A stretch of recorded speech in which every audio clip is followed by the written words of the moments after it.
Thanks అమ్మా. మరి షోడా నేను వాడా?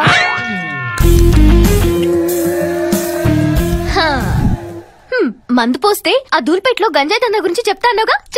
చెప్తానక్క. Breaking news తీసుకోవే.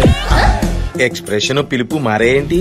మనకి న్యూస్ ఇంపార్టెంట్ కదా, నువ్వు చెప్పు. ఈ యాద్గిరియాన్ చేట్ల అతి దారుణంగా అత్యాచారానికి గురవబోతున్న టీవీ5 రిపోర్టర్, పరారీలో ఉన్న కెమెరామెన్. నా పెళ్ళంగిట్లేంత రొమాంటిక్ గా మందు కలిపియలేదు. నా మందు తాగి నన్ను రేప్ చేస్తావా? నార్వసిందే నిర్వయాలే. నువ్వు రావే. ఓ 100 రూపాయలు పడితే 3 మంది అడే కొనుక్కున్నాడు. నువ్వే కొనేసి నువ్వే కలిపి ఓ రొమాంటిక్ ఇచ్చేస్తే రేపు చేయడా? అర్జుడు ఒలింపిక్స్ లో బోల్ట్ పరిగెట్టుకు వచ్చేట ఎలా పరిగెట్టుకు వచ్చేస్తున్నాడు. ఇప్పుడు మనల్ని ఎవరు సేవ్ చేస్తారు? మా దేవుడు. ఆపేరెడ్డి సార్, మీ దయ వల్ల మా ఆకృతిని కాలనీ స్కూల్ నుంచి కార్పొరేట్ స్కూల్ కి షిఫ్ట్ చేశాం సార్.